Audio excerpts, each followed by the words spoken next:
आज के दौर में सप्लीमेंट स्टोर में जाने से ही आप एक कंफ्यूज स्टेट में आ जाएंगे। कंपनीज और सप्लीमेंट यहाँ तक दावा करती है स्पेसिफिक मसल को भी ग्रो करने के लिए इन कंपनीज के पास सप्लीमेंट है, जैसे चेस्ट और आर्म्स ग्रो करने के लिए ये मास टेक का प्रोडक्ट है, या फिर टेस्टोस्टेरोन बूस्टर के क्लेम्स के वो स्टेरॉइड जितना ही पावरफुल है, वो भी without any side effect. Serious health issue को अवॉइड करने के लिए राइट सप्लीमेंट चूज करना बेस्ड ऑन साइंस बहुत जरूरी है। इस वीडियो में सिर्फ और सिर्फ स्टडीज के बेस पे बात होगी और ना ही मैं बाइस्ड हूँ, ना ही ये पेड कंटेंट है। यूट्यूब एड्स के पैसे ही मिल जाए बहुत बड़ी बात है। पहले कुछ ऐसे सप्लीमेंट्स के बारे में बात करते हैं जो आपको जरूरत ही नहीं है। First number 1 mass gainer. Mass gainer आपके पॉकेट मनी डिजर्व ही नहीं करता। नो डाउट आपका कैलोरी इनटेक इंक्रीज कर देता है, लेकिन वो सारे कैलोरीज शुगर से आते हैं। तो आपको ये सवाल पूछना होगा इस सप्लीमेंट से आपका क्या गेन हो रहा है, मसल या फैट्स। इससे अच्छा आप अपना गेनर खुद ही बना सकते हो। Protein powder 2 teaspoon of peanut butter, 50 grams of oats, 2 banana, 1 cup दूध। आप ये ब्लेंड या मिक्स करके कंज्यूम कर सकते हैं एवरीडे।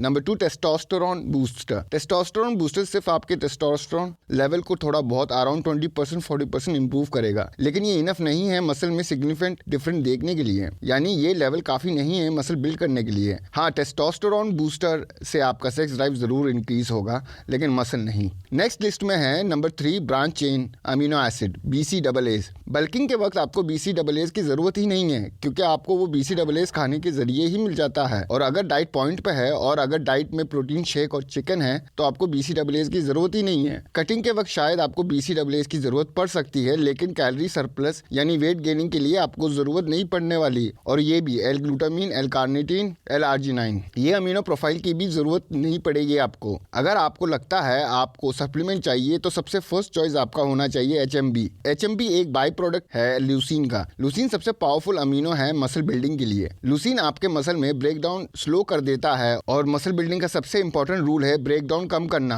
और प्रोटीन सिंथेसिस इंक्रीज करना, या मसल बिल्डिंग प्रोसेस बनी रहे। ल्यूसीन के ब्रेकडाउन के बाद सिर्फ 5% ल्यूसीन बॉडी इस्तेमाल करता है, इसलिए HMB सप्लीमेंट करना आपके लिए बेस्ट ऑप्शन रहेगा, around 3 to 5 grams. Scientific studies के हिसाब से आपकी strength, speed, muscle size, endurance और आपका रेट ऑफ रिकवरी इंक्रीज कर देता है। कुछ स्टडीज है जो इससे सपोर्ट नहीं करता, लेकिन काफी एविडेंस होने के बाद अमेरिकन स्पोर्ट काउंसिल, जो कभी किसी सप्लीमेंट के ऊपर स्टेटमेंट नहीं देता अंटिल अनलेस काफी एविडेंस ना हो। जैसे क्रिएटिन को लेकर बहुत एविडेंस है जो क्रिएटिन के बेनिफिट्स को सपोर्ट करता है, लेकिन बेस्ड ऑन रिसर्च आपको 38 मिलीग्राम पर किलो बॉडी वेट के हिसाब से कंज्यूम करना होगा, यानी around 2 to 3 gram per day. Breakfast, lunch और डिनर में डिवाइड कर सकते हैं, लेकिन एक डोज आपको मेक श्योर करना है वर्कआउट से पहले ही ले रहे हो। और last but not the least, 2 weeks चाहिए इस सप्लीमेंट के बेनिफिट दिखने के लिए। लेकिन अगर आपके पास एक ही सप्लीमेंट के लिए पैसे है तो वो आपको क्रिएटिन खरीदना चाहिए। मेटा एनालिसिस के हिसाब से एक आर्टिकल छपा था द जर्नल ऑफ फिजियोलॉजी, जहां क्रिएटिन को most effective natural muscle building माना जाता है। ये कोई छोटा मोटा मेटा एनालिसिस नहीं है। क्रिएटिन के पीछे बहुत सारे स्टडीज हुआ है, पहले भी और अब भी हो रहे हैं। आउट ऑफ 200 सप्लीमेंट जो मार्केट में है, उससे ये पता लगता है क्रिएटिन सबसे बेस्ट और नेचुरल मसल बिल्डिंग सप्लीमेंट है। क्रिएटिन आपको एनर्जी प्रोवाइड करता है ट्रेनिंग के वक्त, आपकी स्ट्रेंथ में इंक्रीज और मसल जल्दी रिकवर करता है। सेंटर ऑफ ह्यूमन न्यूट्रिशन के साइंटिफिक स्टडीज के हिसाब से वेट लिफ्टर जिन्होंने क्रिएटिन कंज्यूम किया था 3 महीनों तक अराउंड 2 to 6 पाउंड तक मसल इंक्रीज देखने को मिली। ओरिजिनल और most studied form of creatine monohydrate है, लेकिन आजकल बहुत सारे क्रिएटिन मार्केट में है, जैसे क्रिएटिन, क्रिएटिन HCl जिसका अब्जॉर्प्शन रेट हाई है, क्रिएटिन एथिलिस्टर और क्रिएटिन नाइट्रेट। इन सब क्रिएटिन में सबसे वेल रिसर्च क्रिएटिन मोनोहाइड्रेट है, प्रूवन और चीपेस्ट। आपको भी यही ट्राई करना चाहिए। क्रिएटिन कंज्यूम करने का तरीका सेम ही है। लोडिंग पीरियड जहां आपको 20 grams of creatine every day लेना है 7 डेज तक, और फिर 3 to 5 gram every day.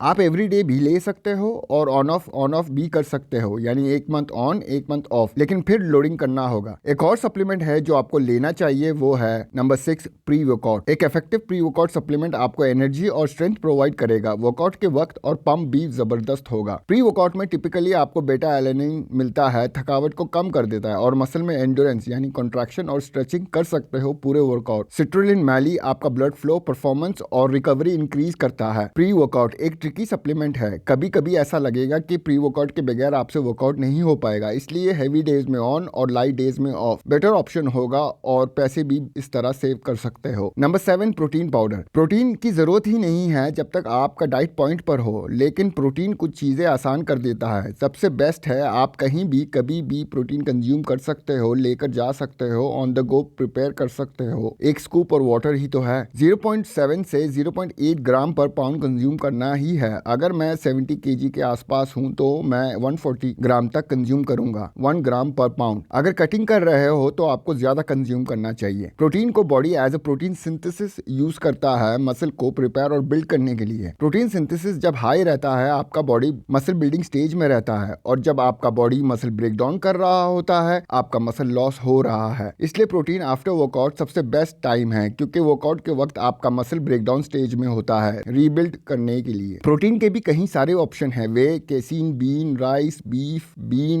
Egg, pea, ham. Simple layman language में कहूं तो एनिमल बेस्ड प्रोटीन का प्रोटीन सिंथेसिस हाई रहता है अगर compare plant based protein source से की जाए। इसका मतलब नहीं है कि आप प्लांट बेस्ड प्रोटीन इस्तेमाल नहीं कर सकते हो, ऑफ कोर्स कर सकते हैं, एज लॉन्ग एज आपका प्लांट बेस्ड का प्रोटीन में वैरायटी ज्यादा हो, ताकि आपके अमीनो प्रोफाइल बॉडी में अच्छी मात्रा में रहे। अगर आप डेयरी बेस्ड प्रोटीन कंज्यूम कर सकते हो तो स्टडीज के हिसाब से सोई प्रोटीन से भी ज्यादा आउट परफॉर्म करता है dairy based protein. 2 main protein है, वे और क्रेसीन। वे प्रोटीन फास्टर डाइजेस्ट करता है और केसीन का डाइजेस्टिंग रेट स्लो होता है। वे प्रोटीन बेटर ऑप्शन है अगर वर्कआउट के बाद लेना है तो, फास्टर ऑब्जॉर्प्शन और better amino profile muscle build करने के लिए। लूसीन जैसा हमने डिस्कस किया था पहले, मोस्ट इंपॉर्टेंट अमीनो प्रोफाइल है मसल ग्रोथ के लिए। मसल के 2 टाइप है, टाइप 1 स्लो ट्विच और type 2 fast twitch muscles. Casein before beds के स्टडीज के हिसाब से टाइप 2 मसल फाइबर में ग्रोथ देखने को मिली है और मसल में स्ट्रेंथ। अगर आपके पास पैसे नहीं है, ऑब्वियसली क्रिएटिन के बाद second best post workout supplement आपके लिए वे प्रोटीन ही है। वे प्रोटीन में भी 2 टाइप्स है, कॉन्सेंट्रेट और आइसोलेट। वे कॉन्सेंट्रेट चीपर होगा, less protein and more carbs and fat. Isolate में फास्टर ऑब्जॉर्प्शन रेट और मोर प्रोटीन और एक्सपेंसिव है, इसलिए आइसोलेट बेस्ट ऑप्शन है अगर आपका गोल मसल और साइज है। अगर आपको प्लांट बेस्ड प्रोटीन चाहिए, मिक्स प्लांट बेस्ड प्रोटीन आपके लिए बेस्ट ऑप्शन रहेगा, जैसे pea and rice protein. Last supplement जो आपको चाहिए ही चाहिए, no matter what, vitamin D. काफी लोगों को विटामिन डी मिलता ही नहीं है। अगर इनफ सन एक्सपोजर नहीं है तो आपको विटामिन डी लेना जरूरी होगा। ना लेने से और विटामिन डी की कमी से आपके टेस्टोस्टेरोन लेवल बिल्कुल लो रहता है, और लो टेस्टोस्टेरोन लेवल मसल बिल्डिंग को फेवर नहीं करता। जिम जाना और वजन उठाना बॉडी बिल्डिंग नहीं है। प्रॉपर डाइट रिस्ट्रिक्शन और डाइट ऑन पॉइंट होना चाहिए। That's all for original body building content. Subscribe to Indian Babble. फिर मिलेंगे।